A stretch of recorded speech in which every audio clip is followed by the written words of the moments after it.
রাকেশ বাবু, একদম চমৎকার ফ্ল্যাট আছে। পুরো মুম্বাইকে এখান থেকে দেখতে পাবেন। পুরো শহরে এর থেকে সস্তায় ফ্ল্যাট আর পাবেন না। নিন ফার্নিচার আপনার, বসে থাকুন, টিভি দেখুন। দেখুন, আমি কাজের জন্য বেশিরভাগ সময় পুনেতে থাকি, তো মহিলাদের জন্য এই সোসাইটিটা সেফ তো? 100% সেফ। সিসিটিভি ক্যামেরা আছে, 24 ঘন্টা সিকিউরিটি গার্ড আছে, আর কোনো সমস্যা হলে আমিও তো আছি না। হ্যালো। হ্যালো দেবজানি, শোনো, আমি এখানে পার্লাতে এসেছি। এখানে একটা সুন্দর ফ্ল্যাট দেখেছি, তোমার পছন্দ হবে। Thank you so much Rakesh, finally আমি নরক থেকে মুক্তি পাবো। আচ্ছা শোনো না, আমিও ফ্ল্যাটটা দেখবো একটু। হ্যাঁ, অফকোর্স দেখবে। একটা কাজ করো, এক্ষুনি চলে এসো, ঠিক আছে? আচ্ছা শোনো, আলমারির মধ্যে আমি একটা ফাইল রেখেছি, ওখানে ডকুমেন্টস আছে এগ্রিমেন্টের জন্য, ওটাও নিয়ে আসবে। যদি ফ্ল্যাট পছন্দ হয় তো আজই এগ্রিমেন্ট করে নেবো। ওকে, এক মিনিট। রাকেশ, কোথায় রেখেছো ফাইল? আমি পাচ্ছি না তো। আরে ভাই, আমি তোমার জন্য একটা গোটা ফ্ল্যাট খুঁজে ফেললাম, আর তুমি একটা ফাইল পাচ্ছ না? আর দেখতে পাচ্ছি না তো। না, কোথায় দেখছো দেবজানি? ডান দিকের আলমারির সেকেন্ড ড্রয়ারটার মধ্যে দেখো। পেয়ে গেছি। ওকে ওকে, ওই যে এগ্রিমেন্টের ফাইল, ওটা তো? পেয়েছো? চলো ঠিক আছে, ব্যাস আমি এখনই নিয়ে বেরোচ্ছি। ঠিক আছে, নিয়ে এসো। হ্যালো দেবজানি,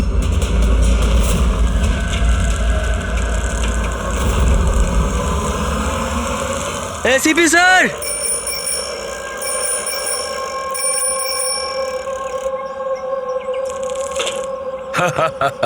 আরে জিমি, কেমন আছো বাবা? Morning sir. Good morning Jimmy. আজ হঠাৎ কি মনে করে? কেমন আছো? স্যার খুব ভালো আছি স্যার, একদম আপনার মতো। আমার মতন? স্যার যদি আপনার মতো থাকি তাহলেই তো বড় হয়ে আপনার মতো সিআইডি অফিসার হতে পারবো। আরে বাহ, আমার মতন অফিসার হবে? সিআইডি তে এসিপি হবে? সেটার জন্য অনেক পড়াশোনা দরকার, এক্সামের প্রিপারেশনটা খুব ভালো দরকার, তাই না? কেমন চলছে তোমার প্রস্তুতি? একদম দারুণ স্যার, আর এক্সামে তো স্যার খুব ইজি কোয়েশ্চেন আসে। ভেরি গুড, বসো বসো। স্যার এটা আমার স্ক্র্যাপ বুক স্যার, আমি এটার মধ্যে ক্রাইম হিস্ট্রি সলভ করেছি স্যার। মাই স্ক্র্যাপ বুক? এখানে ক্রাইম হিস্ট্রি আছে? হ্যাঁ স্যার, আপনি এটা দেখে আমাকে গাইড করুন না স্যার। স্যার আমি এখানে ইনফরমেশন অনেক আলাদা আলাদা জায়গা থেকে কালেক্ট করেছি, আর সব সেভ করে রেখেছি স্যার, সব স্ট্যাম্প করে রেখেছি যাতে আমি সবকিছু একসাথে এক জায়গায় দেখতে পারি। আর স্যার এই যে এই পেজটা না, এখানে লেখা আছে যে কখন হয়েছে, কিভাবে হয়েছে, কোথায় হয়েছে। আর স্যার এর যে নেক্সট পেজটা না, ওটার মধ্যে একদম ফাইনাল ডিটেলস আছে। আচ্ছা, কিন্তু স্যার কিছু জিনিস মিসিং আছে যাতে আমি বুঝতে পারছি না কি করে হয়েছে। তো এই ক্রাইম এই বিল্ডিং এর আন্ডার কনস্ট্রাকশন হয়েছে? যে অপরাধ করেছে সে গম্ভীর করেছে, আর তুমি দারুণ কাজ করেছো। কিন্তু এই সব করার আগে লেখাপড়া ভালো করে করতে হয়, এক্সামে খুব ভালো নাম্বার পেতে হবে, তাহলে দেখবে তুমি একজন ভালো সিআইডি অফিসার হয়ে গেছো। যখন বড় হয়ে যাবে আমি তোমাকে গাইড করব ভালো সিআইডি অফিসার হওয়ার জন্য। Thank you sir. এবারে এই মিস্ট্রিটা আমরা কবে সলভ করব জানো? তোমার এক্সাম শেষ হওয়ার পরে আমরা দুজনে মিলে সলভ করব। না, ঠিক আছে স্যার, হ্যাঁ। Bye sir. বাই।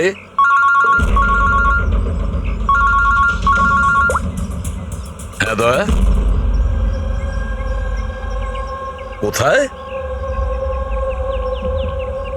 আচ্ছা ঠিক আছে, আমি এখনই পৌঁছচ্ছি ওখানে। হ্যাঁ, আর রিপোর্ট নিয়ে বিউরোতে এসো। হ্যাঁ।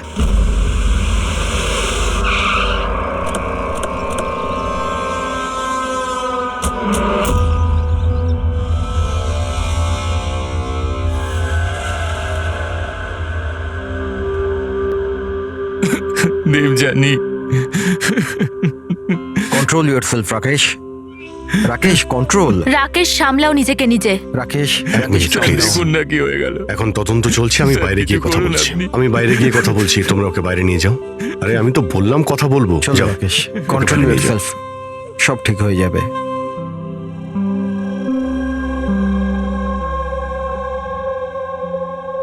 রাকেশ বলল হামলার সময় ও বাড়িতে একাই ছিল। প্রচুর রক্ত বেরিয়েছে। এর গলায় যে 3টে দাগ আছে ওটা দেখে মনে হচ্ছে যে ধারালো অস্ত্র দিয়ে আঘাত করেছে একে। কিন্তু স্যার আঘাতটা তো ছুরির মনে হচ্ছে না। দাগটা অন্য কিছুর, গলার শিরা কেটে যাওয়ার কারণে এতটা রক্ত বেরিয়েছে। কিন্তু এই দাগগুলো দেখে মনে হচ্ছে যে কেউ আঘাত খুব কাছ থেকে করেছে। যদি কেউ ছুরি মেরেই থাকে তো খুনির পায়ের ছাপ নেই কেন? চারদিকে এত রক্ত ছড়িয়ে রয়েছে আর খুনি পায়ের ছাপ না রেখেই এখান থেকে গেল কি করে? হ্যাঁ, এটা তো চিন্তা করার বিষয় যে ও গেল কি করে। এই রাকেশ বলছিল যে যখন দিব্যানীর খুন হলো তখন ও এর সঙ্গে ফোনে কথা বলছিল আর ও একটা ফাইল খুঁজছিল, আর হঠাৎ চিৎকারের আওয়াজ এলো আর ও মারা গেল। আমি একটা জিনিস বুঝতে পারছি না যে এত বড় ঘরে ওই খুনি এলো কি করে, যেটা দিব্যানী দেখতে পেল না। এটাই কিছু বুঝতে পারছি না। একদমই। যদিও খনিকে ভিতরে ঢুকতে দেখতে পেত বা যদিও বুঝতেও পারতো তাহলে ও রিয়াক্ট করতো। রাকেশের সঙ্গে ফোনে কথা বলছিল, রাকেশও জানতে পারতো, কিন্তু এমনটা হয়নি। স্যার, আমরা পুরো বাড়ি খুঁজে ফেলেছি কিন্তু কোথাও মার্ডার উইপেন খুঁজে পাইনি। এটা কি ধরনের খুন? না খুনির আসার কোনো প্রমাণ, না যাওয়ার কোনো প্রমাণ। আর খুনটা এমন অস্ত্র দিয়ে হয়েছে যার ব্যাপারে জানাই যাচ্ছে না। খুনিকে ধরতে গেলে অন্তত এটা তো জানতেই হবে যে খুন করলো কি দিয়ে। স্যার হতে পারে দেবযানীর ওপর খুনি পিছন থেকে হামলা করেছিল আর রিয়্যাক্ট করার আগেই হয়তো ওর মৃত্যু হয়েছে। অভিজিৎ, একটা কাজ করা যাক, এই ক্রাইম সিনটাকে আবার রিক্রিয়েট করে দেখি। হতে পারে জানতে পারা যাবে যে খুনি কোথা থেকে এসছে। ঠিক আছে দয়া, তুমি এই দিকটা দেখো, ততক্ষণ আমি প্রতিবেশীদের সঙ্গে কথা বলে আসছি।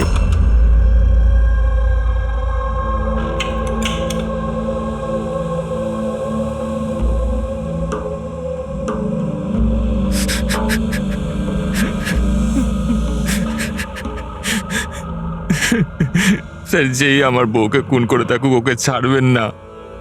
নিজেকে সামলাও, খুনি অবশ্যই ধরা পড়বে। এই সামনের ফ্ল্যাটটা কার? স্যার এটা আমার ফ্ল্যাট। আপনি স্যার আমি অভিষেক আর এটা আমার ওয়াইফ প্রিয়া। Hi sir. আমরা এখানেই এই ফ্ল্যাটের সামনেই থাকি। 9:30টার সময় যখন এই খুন হয় তখন আপনারা কোথায় ছিলেন? স্যার আমরা এই করিডোরেই ছিলাম। আমরা ব্যাস ঘরের দিকে যাচ্ছিলাম আর জোরে চিৎকার শুনলাম। হ্যাঁ স্যার, খুব জোরে। তখন আমরা এখানেই দাঁড়িয়ে গেলাম। এখানেই ছিলেন আপনি করিডোরে? হ্যাঁ স্যার। তখন ওই সময় কি কাউকে যেতে বা আসতে দেখেছিলেন? না না, স্যার। স্যার, আমরা তো কাউকেই দেখিনি। নো।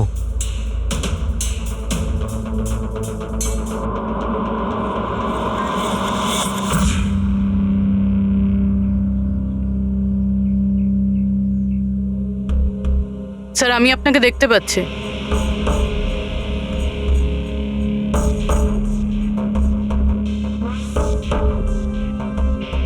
আমি আপনাকেও দেখতে পাচ্ছি।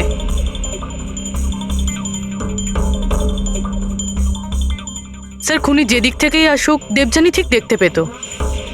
তাহলে এরকম কিভাবে হলো যে দেবযানী খুনিকে দেখতেই পেল না? এটাই তো বুঝতে পারছি না পুরবি, যে খুনিকে দিব্যানী দেখতে পায়নি কেন।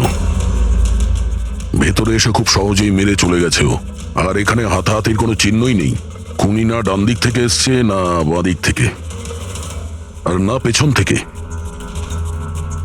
আচ্ছা, এটা তো নয় যে খুনি সামনে থেকে এসছে?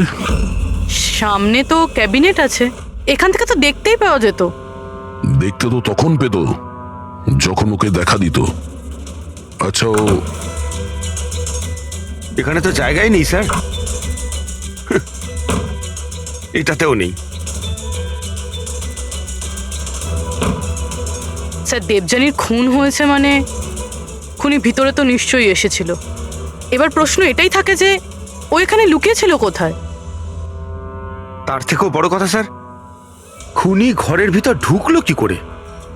না কোনো জানলা ভাঙা আছে, না কোনো কাঁচ ভাঙা আছে, আর না তো দরজাটা নিয়ে কেউ কিছু করেছে।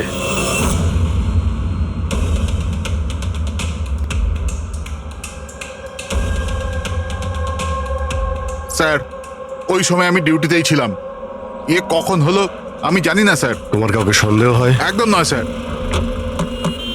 স্যার ওর সাথে তো একদিন না একদিন এটা ঘটতোই। কেন? এটা কেন বলছেন আপনি? নম্বরের ক্যারেক্টারলেস মহিলা ছিল ওর ঘরে। জানি না কত লোকের আসা যাওয়া লেগেই থাকতো। রাকেশ এই ফ্ল্যাটের চাবি কার কার কাছে থাকে? স্যার একটা চাবি তো ঈশান বাবুর কাছে থাকে, উনি সোসাইটির চেয়ারম্যান। আর একটা চাবি সিমরানের কাছে আছে, যে দেবযানীর ছোটবেলার বন্ধু, আর ওই আমাদের ফ্ল্যাটটাকে রেনোভেট করেছিল। না বলে একমাত্র ওই আছে যে বাড়ির ভেতর ঢুকতে পারে। একটু সিমরানকে ডাকো। আমি এই সোসাইটির চেয়ারম্যান ঈশান, আর ইনি আমার স্ত্রী ভূমি। স্যার, এই মহিলার জন্য পুরো সোসাইটি বিরক্ত ছিল। স্যার ব্যভিচারের সমস্ত সীমা পার করে দিয়েছিল। স্যার না জানে ওর কতগুলো প্রেমিক ছিল। আমার তো মনে হয় স্যার নিশ্চয়ই কোনো না কোনো প্রেমিকই ওর হত্যা করেছে। এক মিনিট।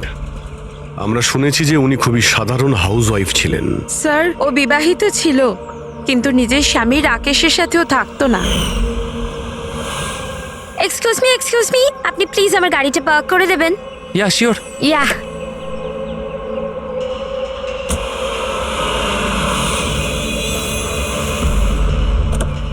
আরে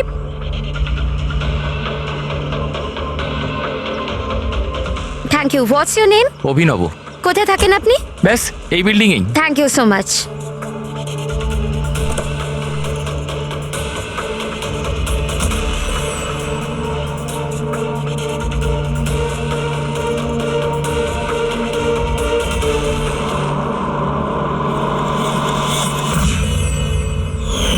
সোসাইটির ছেলেদের কাছে সাহায্য চাইতো বলে আপনারা ওনার ক্যারেক্টার নিয়ে আঙুল তুলছেন? হ্যাঁ, যদি এরকম ব্যাপার না হতো তাহলে আমরা কেন আঙুল তুলবো? স্যার দেবযানীর সঙ্গে বাজে শ্রেণীর লোকেরা দেখা করতে আসতো, আর যখন এই কথাগুলো জানাজানি হতো তখন ও কথাটা এড়িয়ে যেত আর উল্টে লোকজনের বিরুদ্ধে হ্যারাস করার অভিযোগ আনতো। স্যার সিমরান। সিমরান এই ঘরের একটা চাবি তোমার কাছে থাকে? হ্যাঁ স্যার।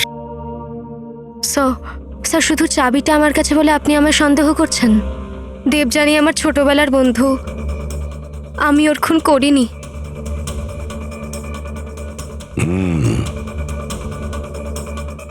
রাকেশ, এই ঘটনার ব্যাপারে দিব্যানীর বাড়ির লোককে ইনফর্ম করেছো তো?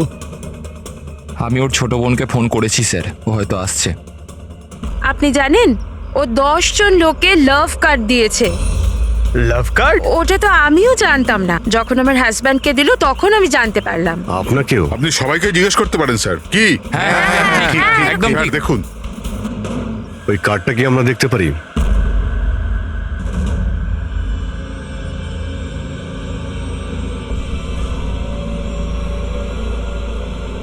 স্যার আমি এসব ব্যাপারে কিছুই জানি না। আমি আমার কাজের জন্য পুনেতেই থাকি, আর মাসে হয়তো 3-4 বারই বাড়িতে আসতে পারি। এত কিছু ঘটে গেছে রাকেশ, আর তুমি আমাদের বলছো কিছুই জানো না? এটা কিভাবে সম্ভব? না স্যার, আমি সত্যিকারেরই কিছু জানি না, কিন্তু দেবযানীকে কিছুদিন ধরেই খুব বিরক্ত লাগছিল। আসলে ও এই সোসাইটিতে থাকতে চাইছিল না। এর কারণ কি? স্যার আশপাশের লোকদেরও পছন্দ করতো না, বলতো করে নাকি খুব আনফ্রেন্ডলি আর রুড। এমনকি ওর ঘরটাও খুব একটা পছন্দ হতো না। ইনফ্যাক্ট ওর কথাতে আমি আজ সকালেই একটা নতুন ফ্ল্যাট বুক করেছিলাম। আমি জানতাম না যে আমার বউয়ের ক্যারেক্টারের লোক এইভাবে আঙুল তোলে। আসুন স্যার, ইনি রিয়া, দেবযানীর বোন। আসুন, বসুন।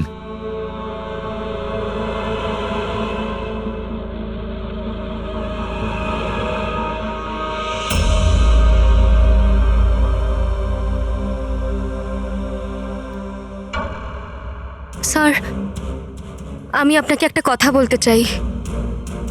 যেভাবে সবাই খারাপ কথা বলছে না আমার দিদির ব্যাপারে, ওরম ছিল না স্যার। আমি জানি এটা কে করেছে। কে করেছে এটা?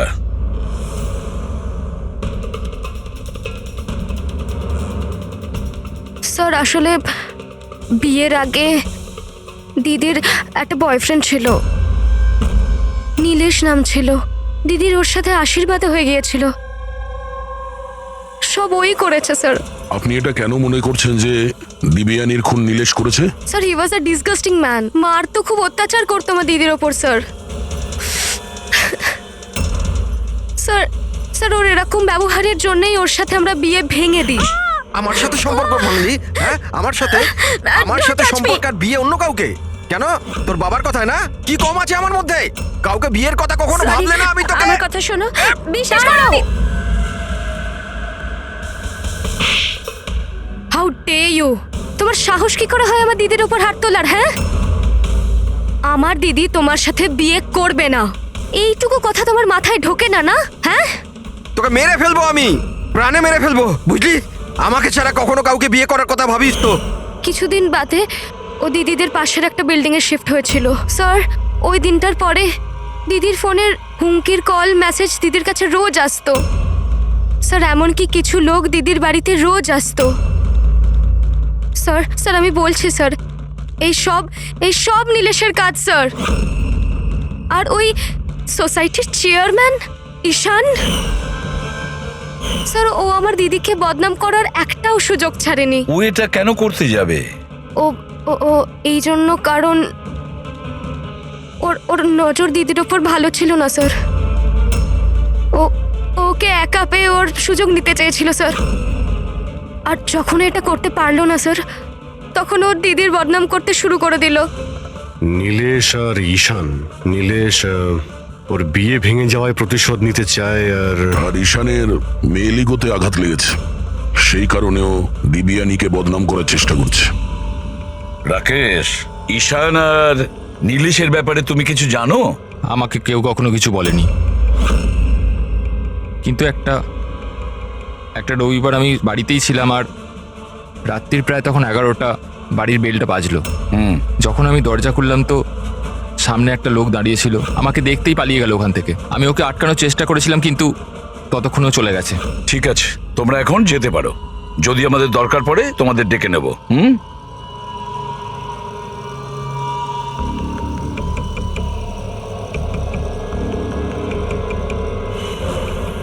ঈশান, নীলেশ আর সেই লোকটা যে রাত্রিবেলা দেবযানীর ঘরে এসেছিল, খোঁজ নিতে হবে এই তিনজনের ব্যাপারে। হতে পারে খুনি এই তিনজনের মধ্যেই কেউ।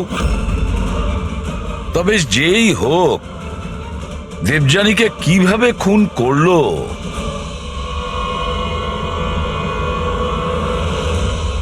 বস, দেবযানীর ওপর খুব ছুঁচলো ধারালো জিনিস দিয়ে আঘাত করা হয়েছে। যে 3টে ক্ষত আছে, এই কাঁধের ওপর, এর কারণে ওর নার্ভ কেটে গেছে। আর এই যে 2টো ক্ষত কাঁধের ওপর, অদ্ভুত ব্যাপার হচ্ছে এই যে 3টে ক্ষত আছে, এগুলো একে অপরের থেকে সমান দূরত্বে আছে। আর একটা সারপ্রাইজিং ব্যাপার, এই 3টে ক্ষতর ডেপথ একেবারে সমান, 3 ইঞ্চি। হয়তো খুনি খুন করার জন্য একই অস্ত্র ব্যবহার করেছে, আর হয়তো সমানভাবে আঘাত করেছে, তাই ক্ষতর পরিমাণ একই, 3 ইঞ্চি। হতে পারে, এরকম হতে পারে, কিন্তু এখানে এই কেসটাতে নজর করবার মতো বিষয় হচ্ছে যে দেবযানীর যে ক্ষতগুলো আছে তাতে কোনো অ্যাঙ্গেল নেই। এই আঘাত পুরো ওপর থেকে করা হয়েছে, সোজা, এইভাবে সোজা। আঘাতের সময় দেবযানী দাঁড়িয়েছিল, আর হিল সহ এর হাইট হবে প্রায় 5 ফিট 7 ইঞ্চি। আর ওকে এইভাবে আঘাত করার জন্যে খুনির হাইট হতে হবে কম করে 6 ফুট 2 ইঞ্চি, তবেই এরকম আঘাত হবে, না হলে নয়। দেখো সালুকে, খুনির উচ্চতা যদি 6 ফুটের বেশি হয়, তাহলে ক্যাবিনেটের মধ্যে কি করে লুকিয়ে থাকবে? আর লুকিয়ে আঘাতও করতে পারবে না। আর সে যদি দেবযানীর পেছন দিক দিয়ে কেউ আসে, তাহলে দেবযানী জানতে পেরে যেত, আর সে তখন নিজেকে বাঁচানোর চেষ্টা করত। এখন প্রশ্ন হলো, সে খুনটা করলো কিভাবে? আর স্যার, যদি কোনো লোক দরজা বা জানালা দিয়ে ভিতরে ঢুকতো বা বাইরে বের হতো, তাহলে কেউ না কেউ তোকে দেখতে পেত। কেউ তো দেখতেই পায়নি।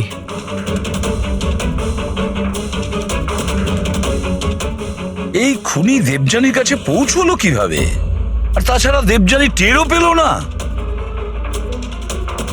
আর তারপরে এমন কোন অস্ত্র ব্যবহার করেছে ওই খুনি যে এইভাবে আঘাত করতে পারে? কি দিয়ে মেরেছে? জানি না কেন আমার মনে হচ্ছে যে এমন কিছু আছে যেটা আমরা দেখতে পাচ্ছি না। ওখানে ওই খুনি কোথা থেকে এসছে আমরা জানি না। ক্রাইম সিনে মার্ডার ওয়েপন পাইনি। এমন মনে হচ্ছে যে ওই যে ক্যাবিনেট আছে স্যার, ওর মধ্যেই দিবিয়ানের মৃত্যুর রহস্য লুকিয়ে আছে স্যার। আবার গিয়ে একবার দেখা যাক স্যার, কোনো প্রমাণ পাই কিনা। ঠিক বলেছো দয়া। ফেডরিক, একটা কাজ করো, তুমি ওই সোসাইটিতে গিয়ে ওই সোসাইটিতে যে কয়জন লোক আছে যারা 6 ফুটের থেকে লম্বা, তাদের সবার লিস্ট নিয়েছো। আর তাছাড়া এটাও খবর নাও যে দেবযানীর বাড়িতে রাত্রি 11টার সময় কে এসেছিল যে রাকেশকে দেখে পালিয়ে গেছে? দেবযানীর পুরো ফোন রেকর্ড চেক করো, ল্যান্ডলাইনের রেকর্ডও আর মোবাইল ফোনের রেকর্ডও। আর আমরা এই ঈশান আর নীলেশের সঙ্গে কথা বলি।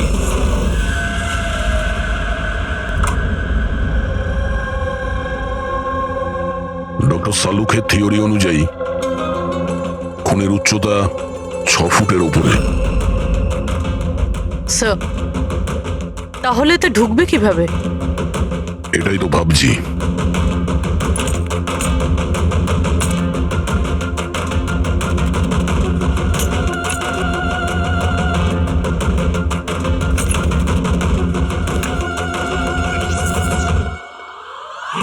স্যার এই সেলফের ভেতর তো দেখছি ভালোই জায়গা রয়েছে।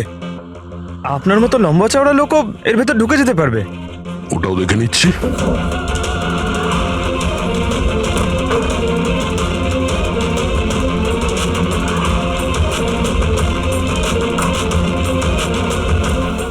যদি এই সেলফগুলো বার করে আমার মতো লোক ওইখানে ধরে যায়, হতে পারে খুনিও এখানে ছিল।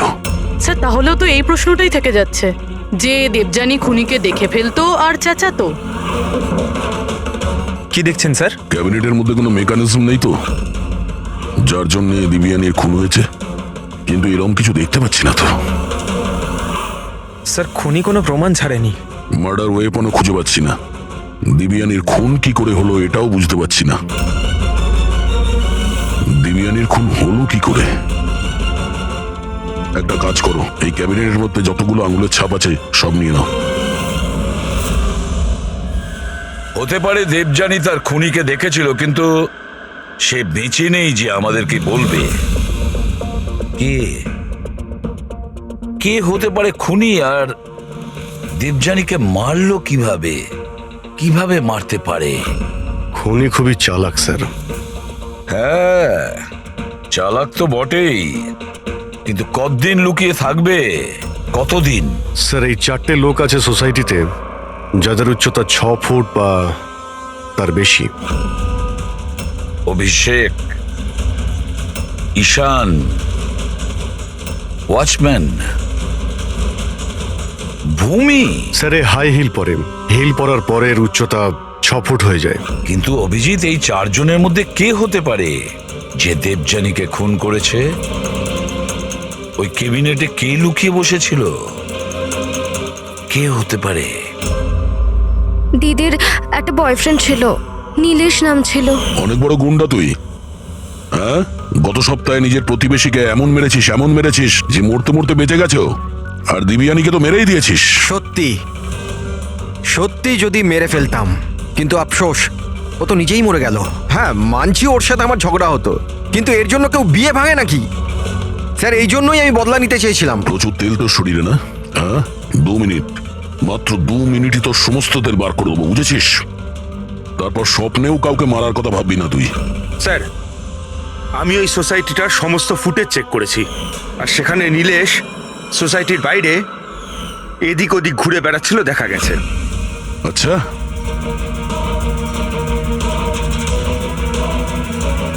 কি করতে যেতিস ওখানে? আমি শুধু দেখা করতে গিয়েছিলাম, দেখা করার চেষ্টা করতাম, কিন্তু ওর দেখা পাইনি। বুধবার সকাল 9:30টার সময় যখন দিবিয়ানির খুন হয়েছিল, কোথায় জানি ছিলি না তুই? জানি না স্যার, আমি রাতে একটু বেশি খেয়ে ফেলেছিলাম, তাই আমার মনে আসছে না। মনে করার চেষ্টা কর, খুব ভালো করে চিন্তা কর, স্মৃতিশক্তি ফিরিয়ে নিয়ে আয়, না হলে তোর এমন হাল করব তুই নিজেকে চিনতে পারবি না, বুঝলি? ফ্রেডি চল। ঈশান, তুমি দিবিয়ানিকে সার্টিফিকেট দিচ্ছিলে, ক্যারেক্টার সার্টিফিকেট, হ্যাঁ? নিজের ব্যাপারে কি বলবে তুমি? আমি কিছু বুঝতে পারলাম না স্যার। আমরা সবকিছু বুঝে গেছি। দিবিয়ানি তোমায় পাত্তা দেয়নি, তাই ওকে বদনাম করে দিয়েছো পুরো সোসাইটিতে। সবকিছু ঠিকঠাক বল, না হলে আমি। স্যার ওই সমস্ত পুরুষের সাথেই ঘোরাফেরা করত, তো আমি ওর সাথে কাছাকাছি হবার চেষ্টা করেছিলাম, কিন্তু ও আমাকে এড়িয়ে যেত। তখন আমি ভাবলাম যে আমি এর বদলা নেব। আর বদলা নেওয়ার চক্র ওকে মেরেই দিলে? না স্যার, আমি ওকে মারিনি, আমি তো শুধু ওকে ধমকেছিলাম ভয় দেখাতে। তোমার কাছে ওর ফ্ল্যাটের চাবিও তো ছিল, হ্যাঁ? মানে তোমার কাছে উদ্দেশ্যও ছিল আর উপায়ও ছিল, হ্যাঁ? কিন্তু স্যার যখন ওর মৃত্যু হয় তখন তো আমি সোসাইটির ওয়াটার পাইপ ঠিক করছিলাম। আপনি চাইলে যে কাউকে জিজ্ঞাসা করতে পারেন। আমরা জেনেই যাব।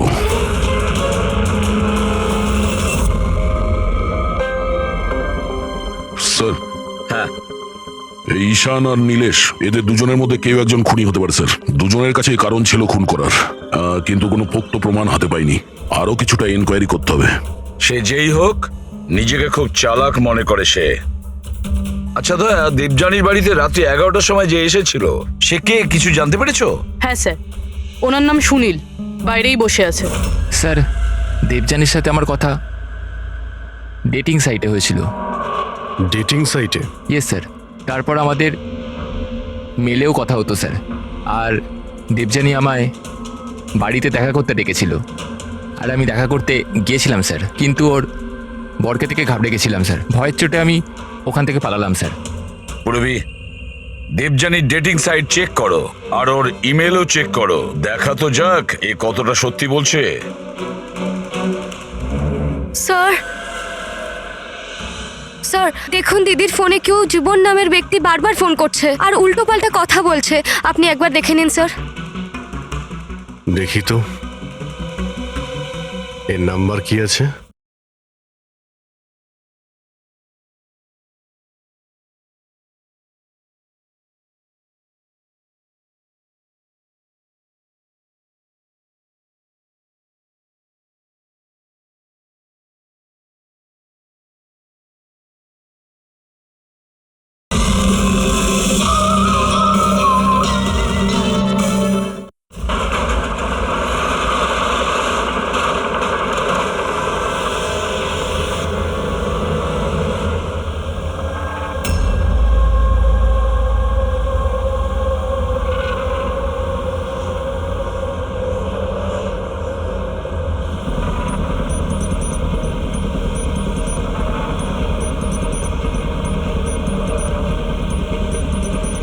আরে ঠিক করে কাজ কর না।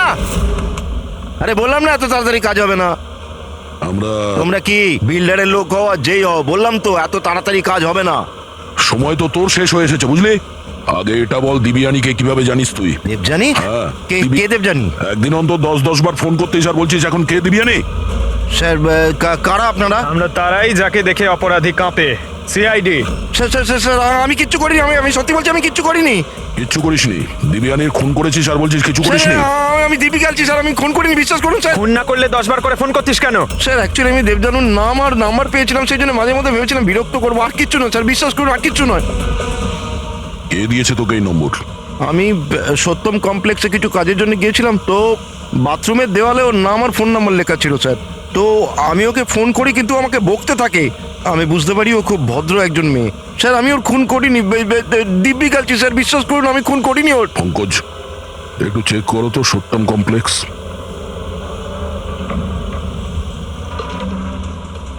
স্যার এটা তো কমার্শিয়াল বিল্ডিং, অনেক অফিস রয়েছে এখানে। ও, নিশ্চয়ই ওখানে রোজউড সোসাইটির কেউ আছে যে সত্যম কমপ্লেক্সে কাজ করে, যে দিবিয়ানিকে একটু বেশি ঘৃণা করত।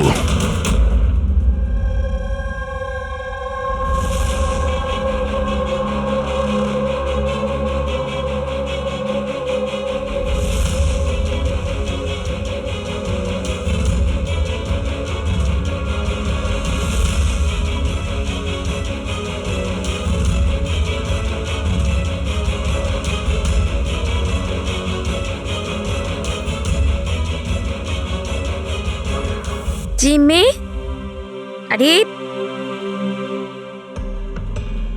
জিম্মি বাবা, এইসব কি করছো তুমি? সামনে তোমার পরীক্ষা আছে। দেবযানীর মার্ডার মিস্ট্রি সলভ করছি মা। কি? আগে ম্যাথের কোয়েশ্চেন পেপার তো সলভ করো। আমি কিছু বলছি তোমার। মা, প্রথম পেপারটা ফিজিক্সের, আর এই মার্ডারটা কিছুটা ফিজিক্সের লজিক কাজ করেই হয়েছে। তোমার এই লজিক না, এতে আমি বিরক্ত হয়ে গেছি। এখন এই লজিক গিয়ে তুমি এসিপি স্যারকে বোঝাবে, আর তারপর উনি আমায় ফোন করে তোমার নামে নালিশ করবেন। মা, যখন এসিপি স্যার আমার কমপ্লেন করবে না, তখন ওনার সামনেও এমনি একটু বকে দিও। হ্যাঁ, সিআইডি অফিসার হওয়ার কথা বলছো আর নিজের মাকে মিথ্যে বলার ট্রেনিং দিচ্ছ, তাই না? এখন আমি গিয়ে এসিপি স্যারকে এটা নালিশ করবো, দাঁড়া। মামা, আমি জানি তুমি স্যারের কাছে নালিশ করবে না। আচ্ছা, কারণ তুমি তো ওয়ার্ল্ডের বেস্ট মম, তাই না মা? না না, আরে ছাড়, আরে জিমি, আরে তুমি বলবে না মা? আরে না না না, তুমি বলবে না? তুমি বল মা। আমি গিয়ে এখনই বলছি, এখনই দাঁড়িয়ে তুমি যা। বলবে না?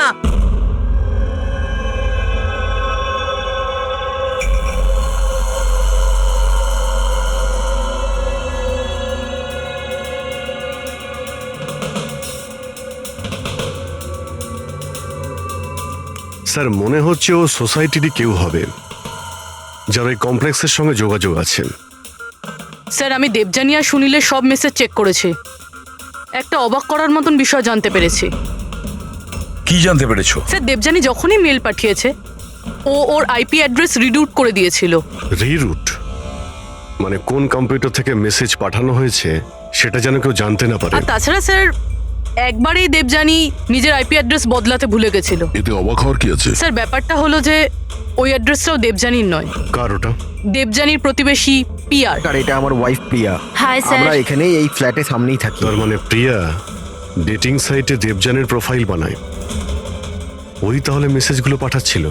স্যার, সত্যম কমপ্লেক্সে রোজউড সোসাইটির ভূমি কাজ করে। দেবযানীর প্রতিবেশী ভূমি আর প্রিয়া। এবার দেবযানীর মৃত্যুর পেছনে সত্যিটা কি সেটা তো ভূমি আর প্রিয়াই বলতে পারবে। এসিপি স্যার, এসিপি স্যার, আরে এসিপি স্যার, আমি খুঁজে বার করেছি। কি খুঁজে বের করেছো? এটাই যে দেবযানীর মৃত্যু কিভাবে হয়েছিল। দেবযানীর মৃত্যু কিভাবে হয়েছিল? ড্রোন দিয়ে হয়েছিল দেবযানীর মৃত্যু। ড্রোন থেকে? ইয়েস স্যার, এই দেখুন স্যার, আমার মনে হয় ওই ড্রোনটা এই জানলাটা দিয়ে ভেতরে এসেছিল আর ওই ড্রোনটায় নাইস লাগানো ছিল আর কিলার ড্রোনটাকে রিমোট দিয়ে কন্ট্রোল করেছে আর ওটা দিয়ে মেরেছে ওনাকে।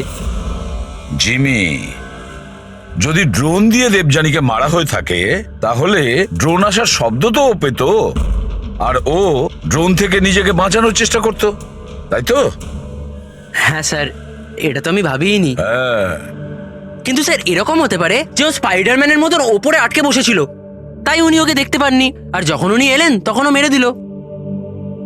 জিমি, তুমি পড়াশোনা কম আর সিনেমা বেশি করে দেখছো। তুমি নিশ্চয়ই স্কুলে পড়েছো যে যে জিনিসই ওপরে যায় সেটা নিচে আসতেই হয়। কেন বলো? গ্র্যাভিটির কারণে, মাধ্যাকর্ষণ শক্তির জন্য। যাও, মন দিয়ে পড়া করো, পরীক্ষার জন্য রেডি হও। হ্যাঁ, আমরা এখন কাজে বেরোচ্ছি। বা ভাই, বাই। আমি ফিরে আসবো।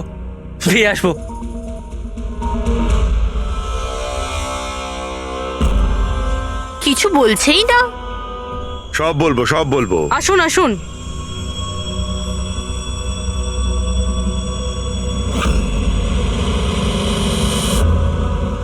স্যার, আমাদেরকে এখানে কেন রাখা হয়েছে? খুব শখ ছিল তোমার না ডেটিং সাইটে অন্যের প্রোফাইল বানানো? হ্যাঁ, স্যার, আমি কিছু বুঝতে পারলাম না। তোমাদের লজ্জা হওয়া উচিত। একজন মেয়ে হয়ে আরেকজন মেয়েকে তোমরা বদনাম করতে চাইছিলে। তুমি দেবযানীর ডেটিং সাইটে নকল প্রোফাইল বানিয়েছিলে, লোকেদের মেলও করেছিলে যাতে ওর বদনাম হয়। স্যার, আপনাদের কোথাও নিশ্চয়ই ভুল হচ্ছে। প্রমাণ আছে আমাদের কাছে। তুমি তোমার আইপি অ্যাড্রেস চেঞ্জ করোনি পিয়া? কিন্তু আমাকে কেন ডাকলেন এখানে? আপনাকে? আপনি তো দেবযানীর নাম আর নাম্বার বাথরুমে লিখে দিয়েছিলেন। না স্যার, আর আমি এরকম কেন করব? আচ্ছা, ওই সুইপারকে ডাকবো যাকে টাকা দিয়েছিলে তুমি এই সব কাজ করার জন্য? হ্যাঁ স্যার এইবার তো পরিষ্কার, এই দুজন মিলেই দেবযানীকে মেরেছে।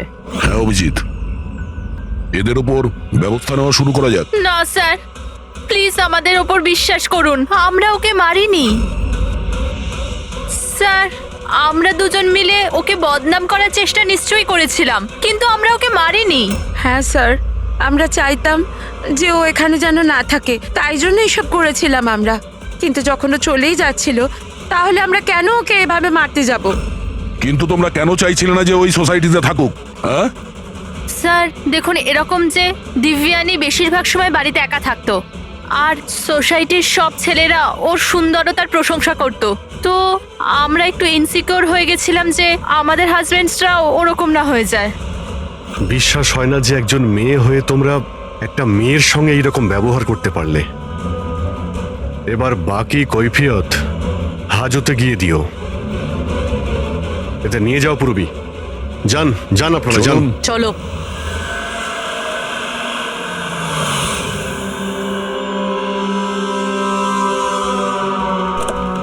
হ্যাঁ স্যার, জানতে পারলেন কিছু? আমি ওই কাবারটা খুব ভালো করে চেক করেছি, কিন্তু ওখানে দেবযানী আর রাকেশের আঙুলের ছাপ ছাড়া আর কারোর আঙুলের ছাপ পাইনি। আর ওই আঙুলের ছাপগুলো শুধু নবের ওপর ছিল, দরজার নবের ওপর, আর কোথাও নয়। মানে ক্যাবিনেটের মধ্যে কেউ বসেছিল না? না, এরকম তো কোনো প্রমাণ পেলাম না। এই কেসটা তো সমাধানের বদলে সমস্যায় ফেলছে আমাদের। খুনি যদি ক্যাবিনেটে না থাকে তাহলে কোথায় ছিল? আর খুনি এই খুনটা করলো কিভাবে?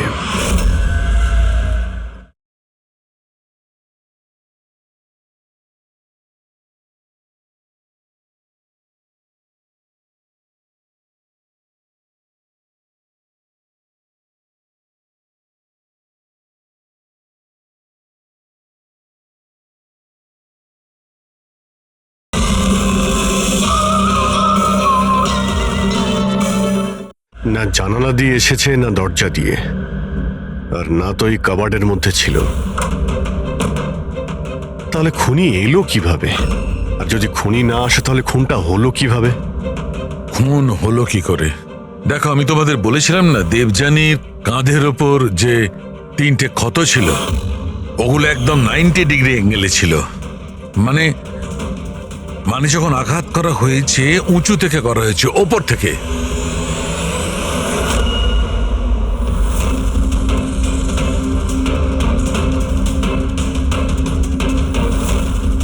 উপর থেকে নিচে। ফ্রেডরিক, তুমি এই লাইটগুলো অন করো তো।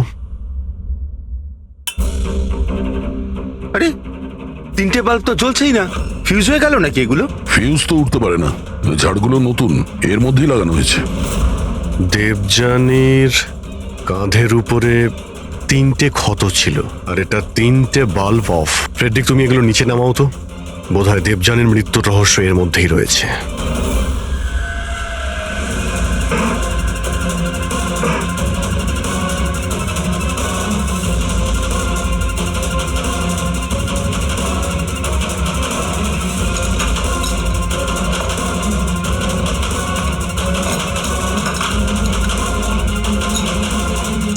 ক্যামেরা এখানে লাগিয়েছে কেন? এই হচ্ছে ওই হাতিয়ার যা দিয়ে খুন হয়েছে, রক্ত লেগে আছে এতে। আর এই দ্বিতীয়টা, আর এটা এই তারের সঙ্গে যুক্ত করে রেখেছে, আর এর সাহায্যেই এটা তীরের গতিতে নিচে নামে, দেবযানীকে মার্ডার করে, আর উপরে গিয়ে বাল্বের সঙ্গে ফিট হয়ে যায়। স্যার, এটাতে সেন্সারও আছে। মনে হচ্ছে যে ওয়াইফাই দিয়ে, কোনো রিমোট দিয়ে বা অ্যাপের মাধ্যমে চালানো হচ্ছে। কেউ তো এই ক্যামেরা দিয়ে দিবিয়ানির উপর নজর রাখছিল, ওর প্রত্যেকটা চালচলনের উপর। আর যেই দিবিয়ানি এই রুমে এসছে এই ঝাড়ের নিচে, ওর অ্যাপের সাহায্যে এই হাতিয়ারকে নিচে ছেড়ে দিয়েছে, আর সেটা সোজা দিবিয়ানির গায়ে লাগে, ও মারা যায়। আর সেই জন্যেই খুনিকে আমরা না যেতে দেখেছি না আসতে। আর দেখবই বা কি করে? খুনি তো এখানে ছিলই না। ভালো টেকনিক ব্যবহার করেছে খুনি। কিন্তু এরকম করতেটা কে পারে?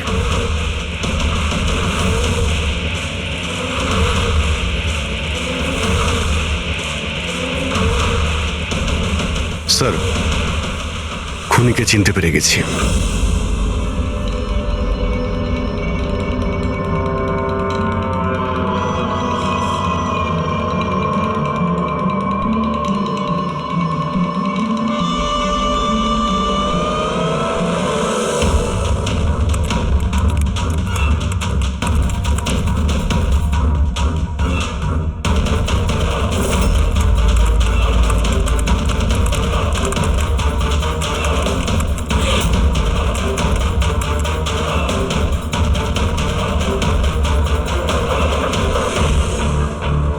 ল্যাপটপ কি করে অন হলো? Suicide note?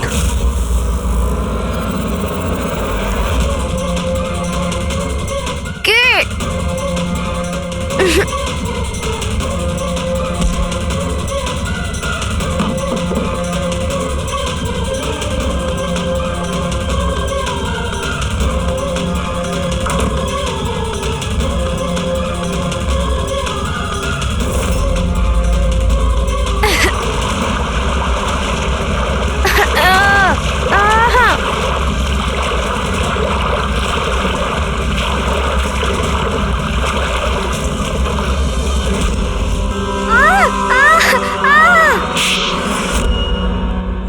স্যার ম্যাডামের ফ্ল্যাট পছন্দ হয়েছে তো?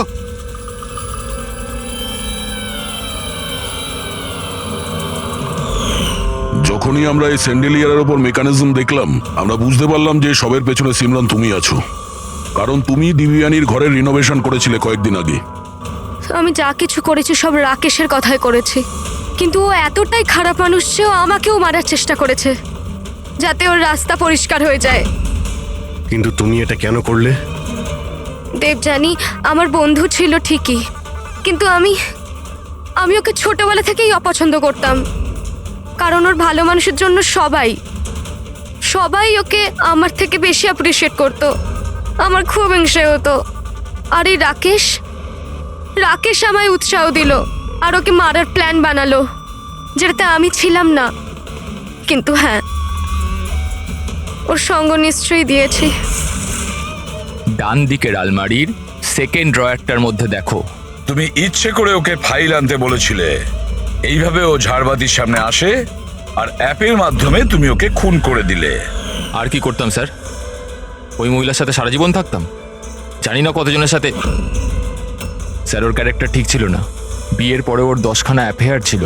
আমি তো ছাড়তেই চেয়েছিলাম, কিন্তু ফ্যামিলির প্রেশারের জন্য সেটাও করতে পারছিলাম না। এভাবে কি করে ও আমার জীবনটা বরবাদ করে দেবে? মেয়েদের কোনো শাস্তিও হয় না। স্যার আমি ওর থেকে মুক্তি চেয়েছিলাম, সেই জন্য আমি ওর মৃত্যুকেই নিজের রাস্তা বানালাম আর সিমরানের ছোটবেলার হিংসাকেও কাজে লাগালাম। শুধু একটা সন্দেহের কারণে তুমি ওকে মেরে দিলে? স্যার সন্দেহ ছিল না, আমি জানতাম। শুধু 1-2 নয়, পুরো সোসাইটি ওর কাণ্ডকলাপ আলোচনা করতো। আর আমি নিজেও যখন আমি বাড়িতে থাকতাম তখন রাতের বেলা জানি না অচেনা ছেলেরা ওর সাথে দেখা করতে আসতো। এরকম মহিলার সাথে কেউ কি করে থাকবে স্যার? এটা তুমি কি করেছো রাকেশ?